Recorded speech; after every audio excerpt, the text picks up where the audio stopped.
If you're a Cleveland Browns fan looking for a break from the emotional roller coaster that is the price we pay from loving then hating our Browns, then a big welcome to Cleveland Browns Anonymous, a group therapy podcast to help you survive the season. So let's start our meeting. Hi, everybody. This is Mike Riley on another sad Monday following another predictable Browns loss. And I wanted to shake things up a little and get a little bit less predictable, at least on the podcast side. So Brooke Riley has pretty much given up with the Browns, not even watching the game. So there's a limit to what insights we can give. So I'm enlisting a couple of long-suffering Browns fans. And our first guest on this podcast is my good buddy, since we were 19 or 20, Jeff Weiss. Jeff, how are you doing? Pretty good, Mike. Thank you. Although I might be following Brooke's footsteps pretty soon, the way the Browns are going. It looks like I'm going to have to be scraping the bottom of the barrel. God forbid we have to reach out to Tom Mattia, who I think's not even watching NFL football anymore. But anyways, Jeff is retired now, so he's got a lot of time on his hands. And, of course, that time is valuable, meaning he doesn't want to waste it on watching the Browns. He's maybe a little more focused on the Cavs versus the Browns. Is that right, Jeff? Yeah. In fact, it's funny because when you think about, the Browns are entertainment, supposedly. And when you think about all the entertainment options you've got, right now, to me, it looks like the Guardians and the Cavs are just presenting better options. So. Yeah, and two well-coached teams. I mean, yes. We talked earlier about Brooke and I on the Guardians a couple podcasts ago, and the point I made was you really can see how the coaching led by Tito Francona and the front offices, everybody's connected. Everybody sees the same thing. I mean, they pulled the trigger on Fran Mill. They let Bradley Zimmer go. They let Mercado go. I mean, they basically cleaned house, and then they brought up the Stephen Kwans, all these great young players, and everybody was buying into what the Indians the Guardians, were doing. And you see the same thing going with the Cavs. Cavs pulled the trigger on Donovan Mitchell. You've seen Bickerstaff make a couple moves just in the last couple games, emphasizing defense, putting LeVert on the bench. I mean, they're making changes, which is not what the Browns are doing. And I think they're frozen in their analytics. And so, the comparison is just night and day between the Guardians, Cavs, and the Browns. Your thoughts? Well, both the Guardians and the Cavs have really young rosters. They've got a contagious enthusiasm among themselves, and they're performing great. The Browns and I should say that the Browns, to me, 2 years ago were not unlike that. Some great young players, a lot of talent, and it looked like they were really going somewhere. Right. And look at but Jeff, I should add, the Browns are a pretty young team. People forget they're one of the youngest teams in the NFL. But I think the biggest gap is in coaching. The Browns, the Guardians, they'll take pitchers and they'll turn them into Cy Young Award winners. No, it's like a factory how they do it. They draft a certain type of pitcher. I read this story a couple months ago. They draft these pitchers that are more athletes, than phenoms, and they send them down to their farm and they develop them. They teach them how to pitch, and that's been a long time history for them too. Right, and that's why they can be competitive with a low payroll. Now you counter that with the Browns and the coaching, and unfortunately, Jeff, you haven't been part of these earlier podcasts. I mean, I don't want to sound repetitive, but I think we're in part 4 or 5 of Joe Must Go, defensive coordinator. Yeah. But you look at the Browns, and you have only two good assistant coaches there.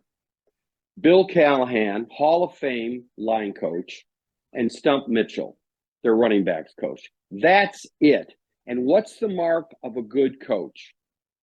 The mark is, like the Guardians, they'll take these guys who've got talent, like Wyatt Teller and Ethan Posick. I think that's how I pronounce it. That's center. They'll take these guys and they'll turn them into all pros. Like the Guardians will turn, pitchers in their systems into Cy Young Award winners. Yep. But then you see the defense. And you know what? I've been listening to Cleveland.com, the Orange and Browns podcast. I listened to it again. And I mean, my head's about to explode. They're spending half their podcast on the players and players only meeting. And when are the players who can be a leader on the field, and blah, blah, blah, blah, blah. And then they're talking about, this, and they're talking, and I touch a little bit about Joe Woods. The problem is Joe Woods, period. Yeah. Well, what? Go ahead, Jeff. Well, my head's exploding here. Go ahead. Well, look, when you see the secondary breaking down, remember that Jets game where the Jets came back? Oh, I've tried to forget that. But when somehow, when the game was in hand, the game was over, it was a W, and somehow the Jets got a receiver behind our defensive backs, not once, but twice. It should never happen once, but it happened twice in a period of 2 minutes. That's coaching. Yeah. But it happened previously with Baker Mayfield. They made Baker Mayfield in the second half look like an all-pro. Mm-hmm. It happened last year in the Chargers game. It happened in the KC game. It happens all the time. And everybody was cutting Joe Woods some slack and saying, well, you've got these players like John Johnson who are understanding his system, and they got 1 year under their belt, and everybody said at the beginning of the year, the defense is going to keep us in the ball game, and we just want Jacoby Brissett to manage the game. That has not happened. He's doing a much better job than I expected him to do. He's doing fine.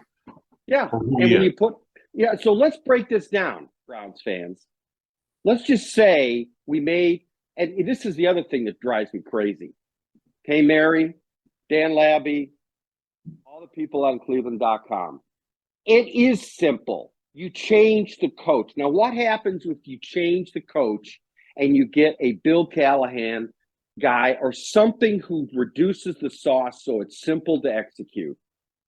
Okay, that does not try to ramrod some stupid scheme on the defense, but he changes the atmosphere and the dialogue and the tempo in the defensive locker room, similar to what the Colts did when they brought in Jeff Saturday. Let's just say we pull out.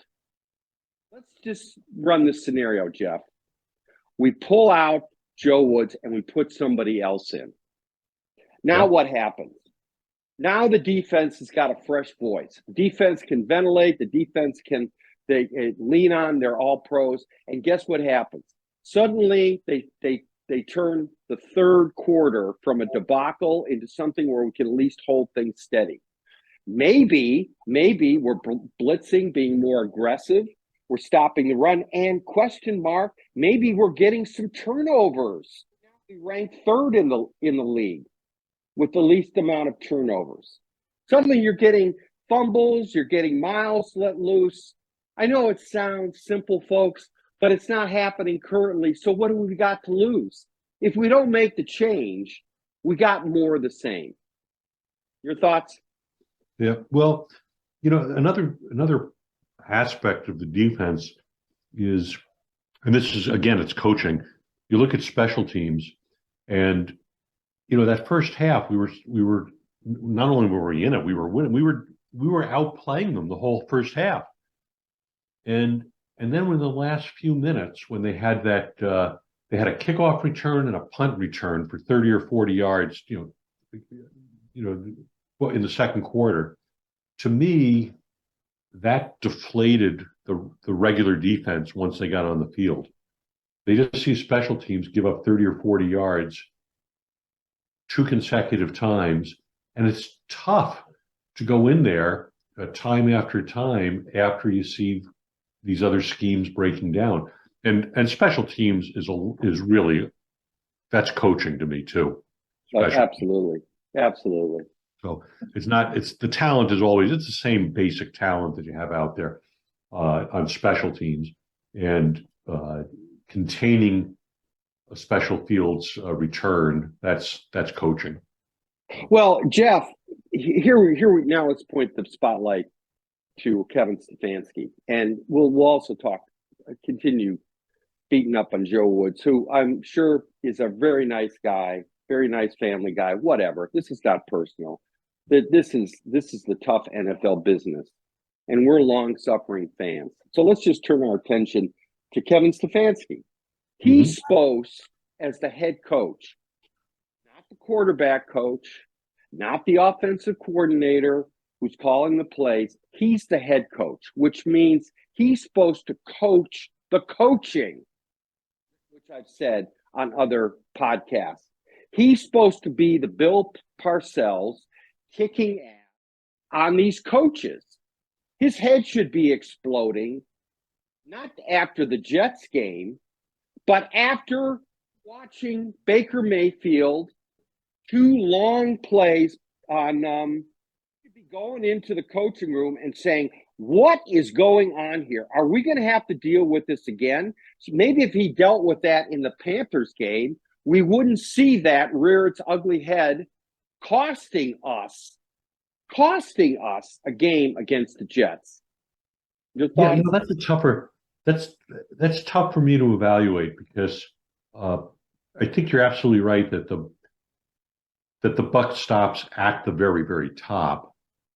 But I don't know what Stefanski's options are at this point. I just don't know how that works. Look, if I'm Stefanski, and with my running a business for 45 plus years, making every mistake in the book, what I've come to realize, and especially watching the Browns over the last 20 years, the Charlie Weisses, the Romeo Crennels, the Eric Manginis, the Pat Shermers, the parade of coaches that comes through, the level of incompetency with these coaches is breathtaking. Yeah. And it begs the question, is there a Peter principle at work when you take a guy like Joe Woods, who's never been a defensive coordinator? He was a secondary coach under Robert Saleh, who was the defensive coordinator, and now he's the head coach of the suddenly competitive New York Jets. Okay, was Romeo Crennel a great head coach? He certainly was a great defensive coordinator under Bill Belichick, who only happens to be the greatest defensive-minded coach of all time. So was it Crennel or was it Belichick? Yeah. And it turns out once you take Belichick away, Crennel is just mediocre. It's not incompetent as a head coach. That's what you're seeing with Joe Woods. Mary Kay and all the Cleveland.com people, it really is simple. You have a guy who doesn't have the skill set, at least right now, to be a defensive coordinator. And the players know that. They're hinting at it. They're talking about communication. They're saying everything but Joe must go. Just read between the lines. That's what they're saying. And not only is it frustrating, the fans know, but it doesn't seem like Kevin Stefanski understands this, because he may be suffering from the same Peter principle concept where he's dealing with problems like incompetent coaching below him that up till now he's never had to deal with. Well, it's funny because, I think the bar has been set so low for what it takes to be a Cleveland coach. You talk about Romeo Crennel, you talk about Freddie Kitchens, and then you get Kevin Stefanski, and I'm thinking, oh, this guy's the greatest guy in the world. He might be the best head coach we've had in a long time. Not that he's a great coach necessarily, but I'm okay with his game time calling and so forth. I think it's adequate for our team. I think he may not be very good at managing the coaches under him, like you said. He should be coaching the coaches, was your words. And he may be having a difficult time thinking through, well, how do I deal with this problem with the coaches under him? That might be a weakness of his. But well, here's the problem, Jeff. When you're calling the plays, calling the plays on the sidelines, and you're running into a situation where they start out strong and then they fade because it gets predictable and you're not making the adjustments. I mean, look at what happened yesterday with those two quarterback sneaks. Yeah. You've got a replacement center in, yeah. and you're calling two sneaks that everybody knows coming. Now, if you have Ethan Posek in there, who's having an all-pro season, by the way, little known. He's having an all-pro season. Maybe you get 1 out of 2. But not with a guy, they've already mishandled the snap, which caused a fumble and killed the drive. And he's already had an illegal motion penalty. And you're going to run those two plays. You get a guy who is so used to trusting his scheme and his plan, who can't make those adjustments on the fly. And that's what you have to do as a head coach. Because when he was with the Vikings organization, and he was another one of these geniuses, quote unquote, like Joe Woods was somehow this genius, yet he never was the defensive coordinator, or Stefanski was never a head coach. He had somebody editing him. Those changes. Call would come in. Let's say he wasn't the head coach of the Browns and somebody else was head coach, and he's calling a play running a quarterback sneak twice. I think his head coach, if he's confident, is going to say, wait a minute, what are you talking about? We don't have the center there. Yeah. Okay. And you go back. I encourage everybody to go back to 30 for 30, the two Bills. Parcells and Belichick working day, and they have them both mic'd on the sidelines when Parcells was head coach. That is a head coach. This guy is in Belichick's ear. He's saying, come on. Oh, no, what are you doing, Bill? I mean, 20% of the time, doing his ass.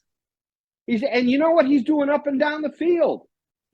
He's talking to his quarterback. He's talking, what are you doing out there? Hey, come on. He's bucking him up and he's kicking him in the ass, and this and that. And this, I want to make sure I mention this, because this is the other thing that really got me listening to the Cleveland.com podcast, which I like.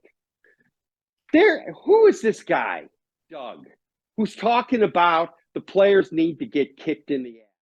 The players need to do that. Who's going to step up? Hey, Doug, it's the coach, the players. The players are not supposed to be coaching the team. It's not their fault. This locker room players only meeting is bullshit. You got to have a coach who's leading the team.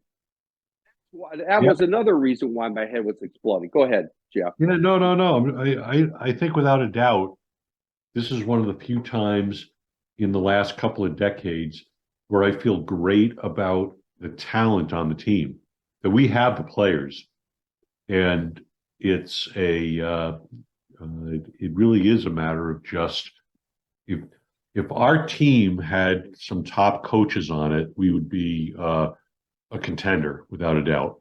Oh yeah, Bill Callahan was coaching. Yeah. Well, I'm not. Bill Callahan Again, guy? Okay. So Callahan, he's a guy that you talked about as being a fantastic line coach, and that's right. No, I'm talking about what about forget promoting a line coach.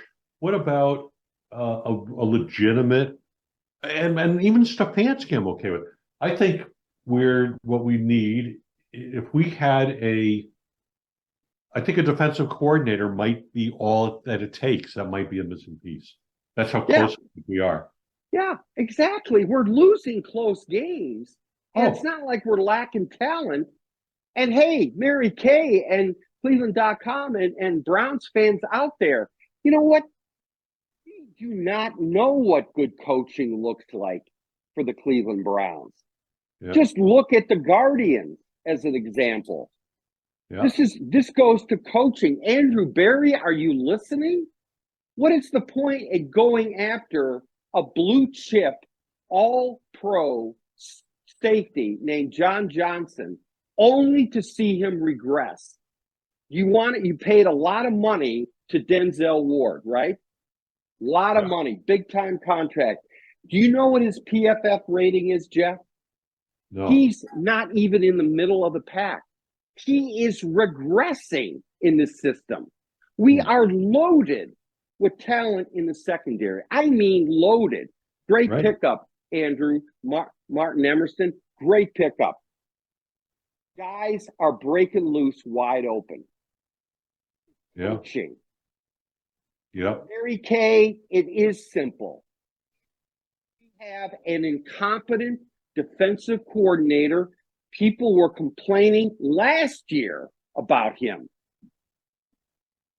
And it's glaring because there's no longer, you can't put the spotlight on poor Baker Mayfield.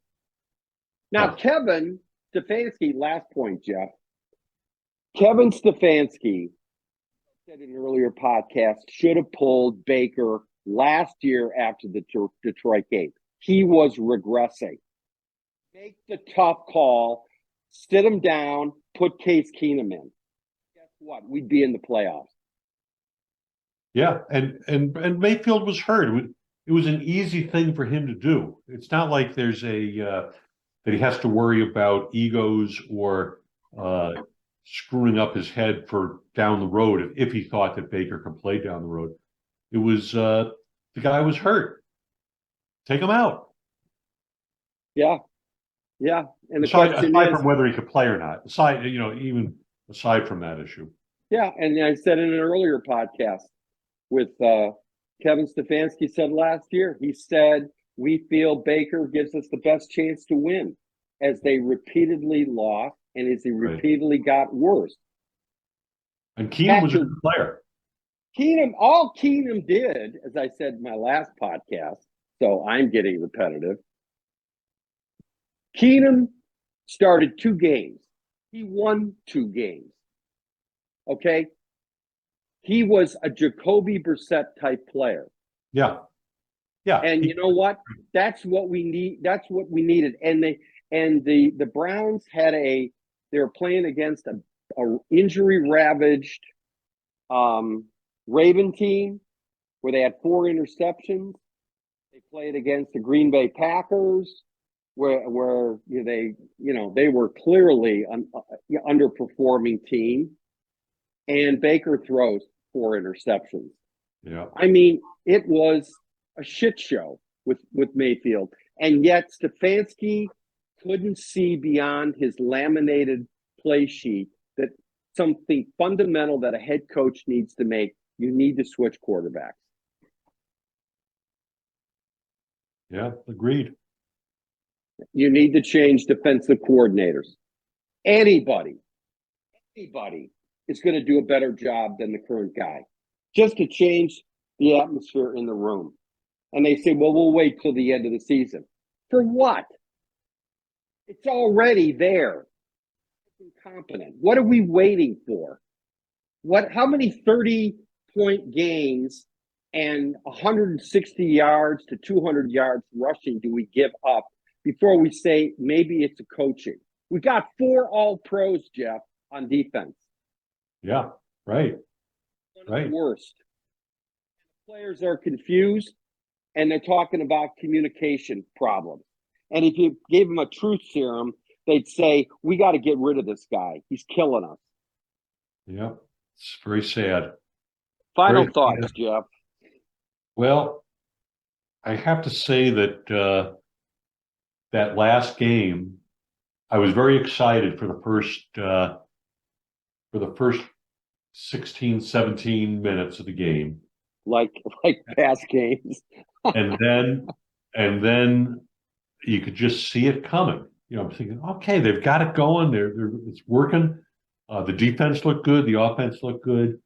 And then the wheels just, fell off. And I do think it started last week with the two special team blunders where they just ate up a ton of yards. Buffalo ate up a ton of yards on returns, which then eventually led to scores. But it's what I have to admit to is when it got to 13-10, and the half was over, I felt that the game was over, and I think the team felt that the game was over. It was very, very sad. It was just like you knew it was coming. It was more of the same. Second half, I started screwing around. I did a little shoveling of the driveway rather than watching the game. I was shoveling the driveway. You just knew. Everybody knew. Everybody Yeah. knew we were going to lose, including the players. Everybody knew we were going to lose except the head coach. Yeah. So really surprised by this. And what makes it? Go ahead. Well, I'm just thinking. I'm afraid they're going to start losing, even though Cleveland has an unbelievably strong football fan base. It's just it's wearing us down. And part of it is, we've been a great fan base when the teams have been absolutely horrible. And seeing a team that's actually very good not perform is worse than seeing a team that's really bad not perform. And Jeff, let me ask you something, because I didn't tell on the front end with our podcast listenership. I mean, you were the retired head of a company, Fredonia Group, that did corporate research, right? Yep. And corporations would call us. So, I mean, you've done a lot of studies in the business world. Yep. And I've been preaching for years, starting with Hugh Jackson's the unbelievable screw up hiring Hugh Jackson over the coach they wanted, Bills coach Sean McDermott. That's who they wanted. Picking Johnny Manziel and ignoring a $100,000 report that said take Derek Carr. Meanwhile, we leave Khalil Mack on the board, and we take that hapless cornerback who was a bust. Yeah. So I've seen the dysfunction here, but it seems like right now with Andrew Berry and Paul DePodesta, everybody's linked up. This is where the front office really needs to sit down with Stefanski and challenge him and ask him, what is he doing differently? Mm-hmm. What is he doing differently? And really assess at this critical juncture where he has the ability to evolve as a head coach.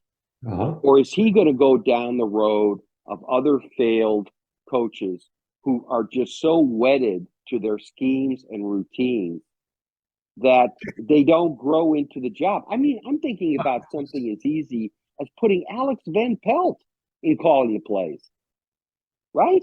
Mike, how did Joe Woods get his position? Is that a Stefanski? Well, that is another one of these NFL or sports teams. I'm sure it's seasoned business. I mean, they let Bob Iger go. I mean, they brought Bob Iger back at Disney, and they let this guy go, who was Iger's replacement, who was a disaster. And Disney stock went up 10% because the guy they brought in to replace Iger, I forget what his name is, he was so tone deaf that, he was pissing off everybody because he didn't have what it takes to be a CEO. You see this all the time. And when you think about Joe Woods, they were saying how he was this young, up-and-coming, promising young defensive-minded coach. He had all these bright ideas and stuff like that. He's never been a defensive coordinator. Yet they were all convinced. Stefanski, like Pat Shermer, like Mangini. The list is endless of people that they promote, and then they let them sit there and fail. So they talk about developing a quarterback. Does Stefanski have any kind of history with Joe Woods beforehand? Oh, they probably knew each other through the coaching circles. Yeah. The inside game. But nobody thinks about developing, especially a guy like Stefanski, who seems to have a wonderful temperament. He's bright. He seems like a nice guy. The fan base wants him to succeed. He's not playing these Machiavellian games like Hugh Jackson was. Or obviously, dumb as a rock like Freddie Kitchens as a head coach. I mean, he's got a lot of promise. Right. But this is where you need an intervention. Bring him in and say, you know what? Listen, you give up. You're going to do differently this game. Give up the play calling. You know what? The first set of plays, pass it over. And maybe we'll have a fresh outlook. And then maybe you can work with Joe Woods and kick him in the can. So those are my final thoughts. So I'm glad you're getting some exercise, Jeff. Take your mind off the Browns. Yeah, that's for sure. All right. Well, Jeff, thanks for joining us. Thanks for having me, Mike. And pleasure. We're gonna be a little less predictable going forward. I gotta walk my own talk. Thanks again, Jeff. And we'll see our audience down the road. Sounds good. All right. Okay. Take care, Mike. I'll see you. Bye. Bye-bye.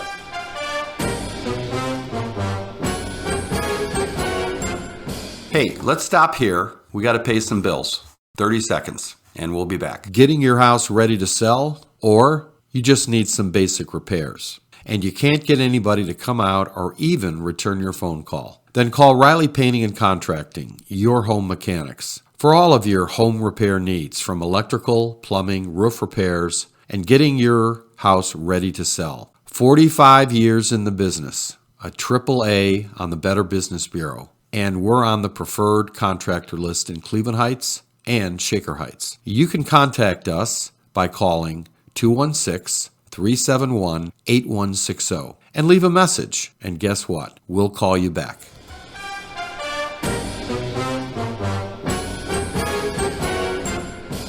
Hi, everybody. This is part 2 of our Browns Misery Show.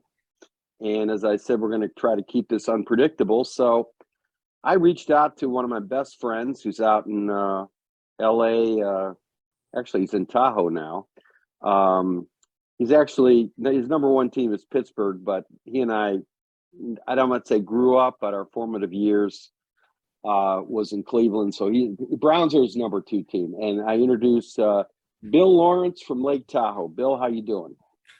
I'm doing really well, thanks, Mike. And I don't want to correct you, but I decided the Bills are my number 2 team. So, well, there's a number of my podcast guests. The Browns aren't even on their radar anymore. They don't even want to watch the game. It's too depressing. So I hear you. That's pretty good. But we just got done on our first half of our podcast. I was talking to a friend of mine, Jeff Weiss, and I'm just going on and on about, we got to make the change for defensive coordinator. And I thought, who would be a better guest than a Pittsburgh Steelers fan who has a lot of experience following teams and watching incompetent coordinators, be they most of the time they're offensive coordinators that seem to get bailed out by, Big Ben. So I thought, what it's like having a bad coordinator, and what happens when they switch the coordinators. You want to comment? Because that's what the Browns are going through on the defensive side. The Steelers were fortunate. They've had great defensive coordinators for a long time, and the most recent ones have struggled. And I think a lot of it's obviously talent-based. I mean, it's as much talent-based as scheme-based. Even though this past weekend, the Steeler defensive backs couldn't stay within 5 yards of any receiver. I'm not sure what was going on. So they look pretty pitiful. So, yeah, I mean, nobody has more longevity in the coaching ranks than Pittsburgh. I mean, they're consistent, they're loyal, maybe to a fault sometimes. But, yeah, I think in general, I mean, it's your defensive coordinator and it's your talent. And, I'm not sure defensive coordinators have a lot to do with the talent that's on a team, but I know from a Steeler standpoint, the talent's pretty bad. I think it's probably a better talent with the Browns. So I'd say your coordinator is probably not doing great, and our offensive coordinator is struggling, but we've got a lack of talent on the offensive side too. It's just sort of been a deterioration over the last several years. So, well, you had an offensive coordinator a couple of years ago that for some unknown reason, and I guess this was the Dorsey, or I don't know, the huge, who knows, but he came over from Pittsburgh. He was their offensive coordinator. And I mean, I lost money betting on the Steelers. I think it was that Jacksonville game, Blake Bortles, and he's calling plays. And it was like, what are you doing? I mean, he's calling, he's throwing, he's doing what he's throwing to your third string tight end on key situation. Remember that guy? Oh yeah, no, but remember the Denver game? I mean, that they lost in the playoffs. To Tim Tebow. Yeah, to Tebow. I mean, defensive. I mean, LeBeau's a great defensive coach, or was, but that was not one of his shining moments. I mean, it's amazing to me that they had the defensive schemes they had during that game. They should have won that game easily. I mean, with Tebow at quarterback, that's a pretty low bar for a defense. But who was that offensive coordinator? I want to say the film director Todd Fields. But I don't even. You flush that memory down the memory hole. Yeah. I don't know. I forget who it was. I got to tell you, I think what you've seen in a couple of teams, you've seen total inconsistency with the Browns in terms of their coaching staff, what they do. And even though I think they got pretty good talent on both sides of the ball, they, for whatever reason, can't get it done. They got more talent than the Steelers do, I think. And then I think they got more talent on both sides of the field than any team in the AFC North. I mean, it's mind-boggling. Unless these guys aren't that good. But you look at who we got on defense, you got number 2 draft pick, Grant Delpit. You got Denzel Ward. You have Martin Emerson, who was a great pickup. I think he's looking good. And of course, Miles, you got Clowney. JOK had a great game yesterday. He was flying all over the field. And they just seem to be a bunch of great individual players with no conductor. They just look confused, and everybody seems to be regressing on that defense. Well, I don't get it either. You guys got a lot of talent, so it's a pretty clear indictment of the coaching staff. But I got to tell you, you look at Pittsburgh. I mean, they got a lot of practice squad guys in the defensive backfield now, and their safety came back. Their all-pro safety came back yesterday. But my God, I mean, you finally get the offense scoring 30 points, and the defense gives up 37. I mean, it's just they can't get their act together. And the defense they got some really good guys for Pittsburgh. Haywood's great, and Watt's back, even though he's not playing as good as he used to. And number 56 is pretty good, and Fitzpatrick's good. But overall, they can't stop the pass unless they put pressure on a quarterback. They just can't. Right. Well, I think Tomlin. If you think about Tomlin, always had Big Ben, and Roethlisberger always found a way to win. I mean, even the playoff game the Browns beat the Pittsburgh on. I mean, thank you Pittsburgh for punting in that game, because we were up 25 points, and the Joe Woods defense, nobody had any confidence that they were going to be able to prevent Pittsburgh from scoring 50 points. I mean, people forget. And I said this on the early podcast, the Browns have not had a shutdown defense ever. I'm talking about a Ravens type defense when Ray Lewis was there, where, you know what, they're giving up 10, 15 points. The only time they seem to put on a great defensive effort is when they play the Bengals, or B, when there's a virtual hurricane, bad weather in Cleveland, where the weather is much as a factor as anything. But I mean, it has been every year the Browns defense seems to underperform with the talent that they have. And Andrew Berry keeps going out and getting more talent, signing John Johnson, getting Greg Newsome as their number 1 pick, JOK, number 2 pick. And like you said, we've got the talent. And Bill, you should be listening to, if you listen, I know you don't listen to it, but you should listen to the talk show, the Cleveland Browns sports writers on the old Plain Dealer, now called Cleveland.com. They're just dancing around Joe Woods as a defensive secondary. And they want their players to step up and say something. The players are supposed to be the coaches. Your thoughts? Well, journalism is dead. I don't know what to tell you. I mean, I look at the stats from your game yesterday, and you looked at those stats, and you would have think and it was a close game towards the end. They scored late to make it look close. Garbage time, yeah. Yeah, garbage time. But you gained 400 yards to the 350, 360 for Buffalo, I think. And, so it wasn't – I mean, I think your quarterback's doing a pretty good job, to tell you the truth.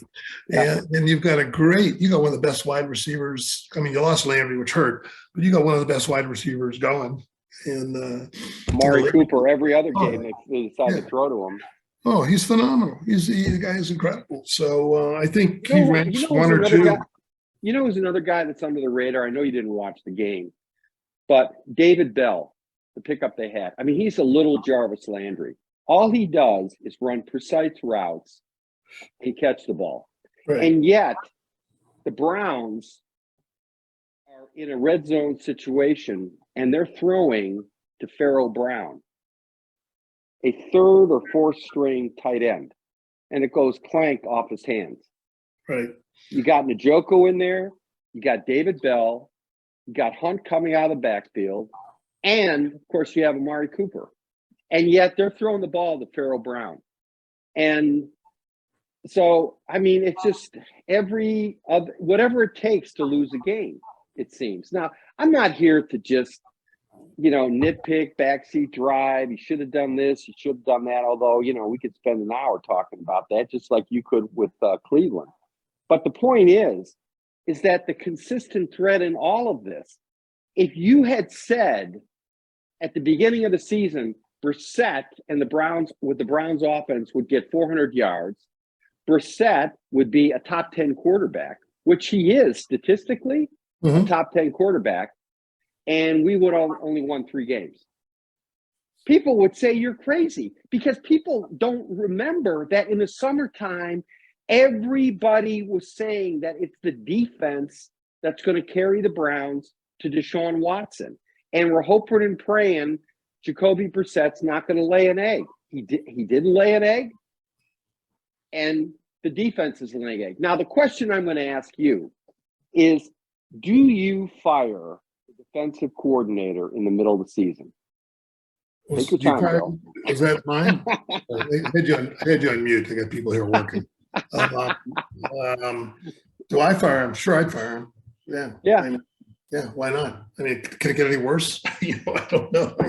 I think you got to be able to find some young stud of a coach. And I mean, ultimately, at some point in time, you got to stop turning around, turning over coaches left and right. You just got to find the right coaches. It's mind-boggling to me how the Browns, with the talent they have on defense, could be as bad as they are.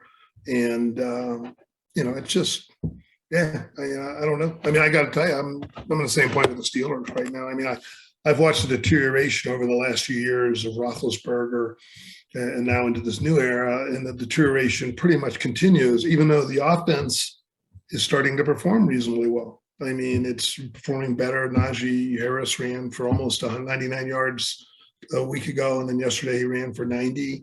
Averaging 4.5 yards a carry. So he's getting the job done now. The offensive line's playing better. So you finally get the offense sort of coming together, and boom, the defense totally falls apart. And I think our defensive coordinator is fair at best, but I don't understand how we run the same pass plays over and over again. Maybe we're keeping it simple for the rookie quarterback, but our guys are never really open. They got guys hanging all over them. They make great catches, and yet, when Cincinnati is throwing the ball, their guys are open by literally 3 to 5 yards. Yeah, well, like you said, though, but practice players. But my point is that, you go ahead and put me on mute. I know you got workers at your Tahoe place, and workers are hard to find, Bill. But, we'll it depends what you pay them, so. We're not going to go there. Anyways, final thoughts is this. There seems to be a hand-wringing reluctance among the sports pundits to take a bullet to the head for Coach Joe Woods. And I mean that figuratively, everybody, because I like Joe. Joe Woods is probably a nice guy. But he has demonstrated that the defense is getting worse, is regressing in front of our eyes. And he needs to go, and a new voice needs to be in the room. And I suggest Stefanski step in and start working on the defensive side and let Alex Van Pelt work with Jacoby Brissett. And it's like, what do we got to lose? The season's already gone.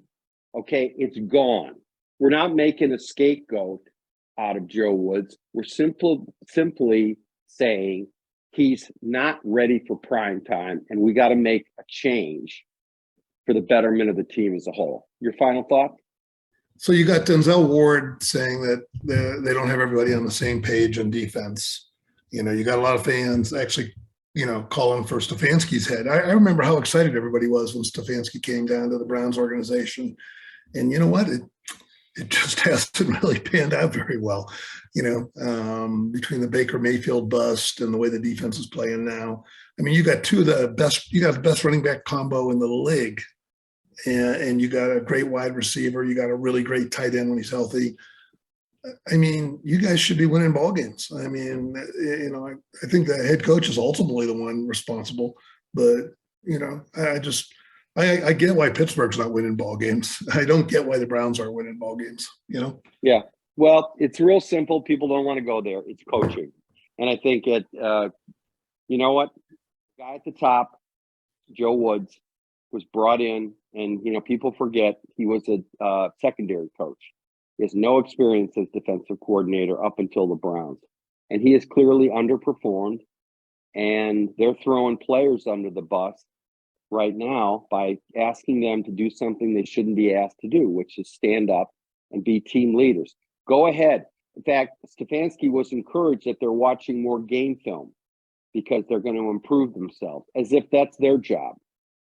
I mean, that's how bad it's become. I mean, he is become, Stefanski has become so tone deaf, and you've worked with these CEOs in your tenure, in your business world. These CEOs can get so tone deaf, like I mentioned earlier in our earlier podcast about how they sacked the Disney CEO because, they underreported earnings. They missed big time earnings to the analysts, which Disney never does. And this guy was the same day was talking about how the Mickey Mouse haunted house went so well. That was the final straw for the board. They fired him. So, Stefanski keeps leaning on these sports cliches. He is encouraging players to have more team meetings, to watch more game film. And he doesn't seem to be listening to the fact that that's not what they should be doing. He should be going a la Bill Parcells, going to Joe Woods and saying, look, you either change what you're doing or you're out. That's what has to be done.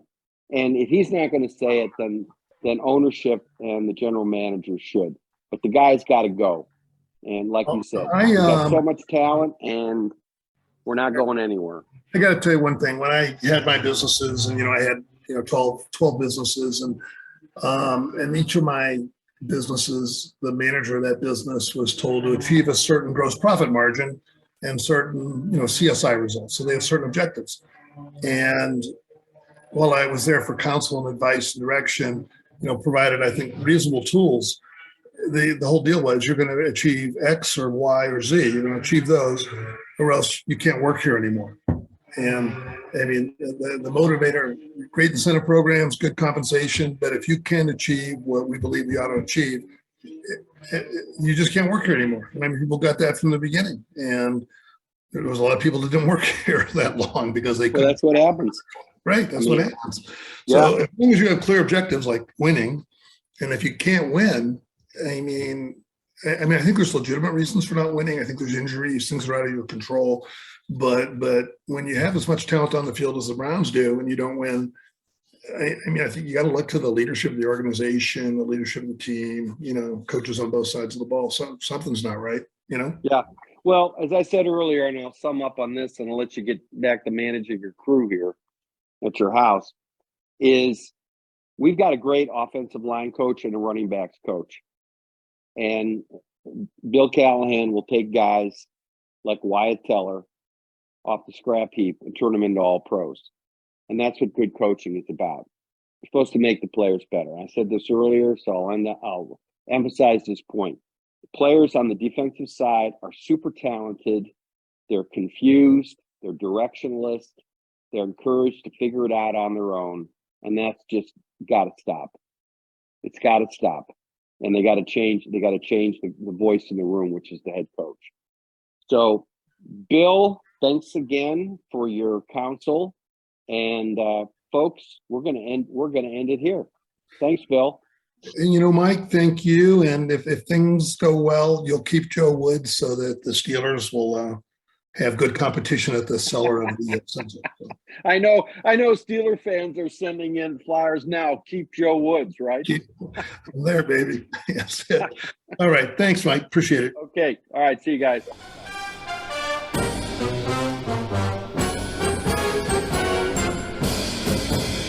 Thank you for listening to the Cleveland Browns Anonymous podcast with Mike Riley. We have a lot more content on the way as we get this new podcast started. You can also check out some of our other podcasts like the Cleveland Real Estate Investor Podcast and other new ones that will start soon. On any platform that you find yourself listening to us on, feel free to leave us a like or a comment or follow us. It always helps.